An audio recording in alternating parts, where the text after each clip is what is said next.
John, I've said this before. It's 4:15 p.m. September 19th. So key point. Yeah, it's Uncle Jerry right there. Regardless of that. So key point. Here's some red flags, and here's something low. One, large-scale bribery may also be considered a form of coercion, and coercing a civilian population, which may be considered terrorism. Another key point, red flag. There's people who know there's terrorism going on in America and outside of America. Terrorism, large-scale blackmail, large-scale bribery, intimidating and coercing civilian populations with threats of implantation, threats of weapons, threats of harm, threat bets on a large scale, threatening to kill people for bets, etc., etc. So these are threats. This is terrorism, intimidating and coercing a civilian population. There's also a big-time RICO going on in America. There's illegal gambling, blackmail, bribery, extortion, witness tampering, tax evasion, betting manipulation, obstruction of justice. So there's a RICO being ignored in America.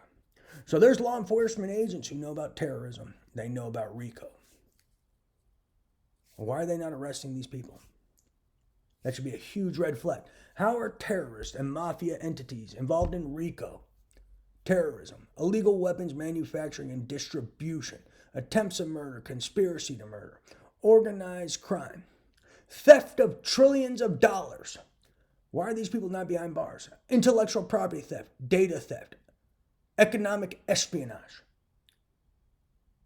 Things that endanger humanity, endanger America, and even the globe. And then people using illegal gambling and economic espionage, IP theft, and data theft to finance terrorism, finance organized crime, and finance highly illegal, unethical, inhumane human experimentation. And there's law enforcement agents who know about this.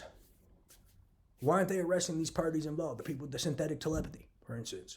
Some may even consider synthetic telepathy a psychotronic weapon in a WMD. Not sure if it's true, but they may consider it.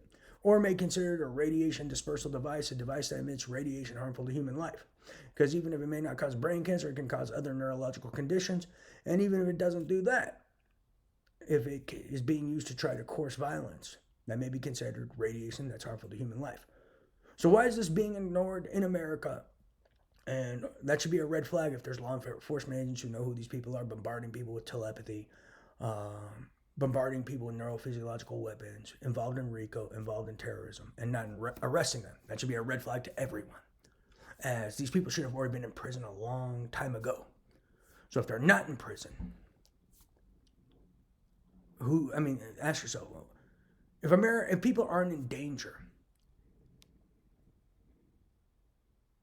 or ask yourself, are people in danger because there are terrorists on the loose in America not being arrested? There are people involved with data theft, IP theft, and economic espionage not in prison. And there are people involved in RICO, a crime that's used to finance organized crime, mafias, illegal weapons manufacturing, and all sorts of crime, not in prison. And law enforcement knows this, and these people, and knows who some of the key parties are, and they're not in prison. A real prison in real life. A federal penitentiary. That should be a red flag if these guys aren't in prison, because what law enforcement agent wouldn't arrest people involved in RICO and terrorism and organized crime and economic espionage, IP theft, and data theft? What's going on in America where terrorists, murderers, rapists, human rights and civil rights violators, and people involved in RICO and terrorism and illegal weapons manufacturing and distribution, IP theft, data theft, and economic espionage, and theft of trillions of dollars are not in prison? That should be a huge red flag for every American. If people involved with crimes this severe, where Gandhi could kill someone, Gandhi, world peace guy, would kill someone.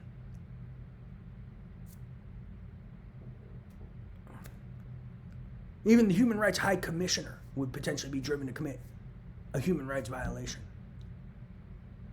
A big time one, too. It should be a red flag if these people aren't in prison. People involved with crimes this severe. That should say, what the hell is going on in America? There's RICO, there's terrorism. There's people holding a disabled guy hostage, committing crime after crime after crime. There's guys stealing trillions of dollars, IP theft, data theft, economic espionage. And people know who they are and they're not in prison. That should be a red flag for everyone. Especially when law enforcement knows who these guys are. Red flag alert.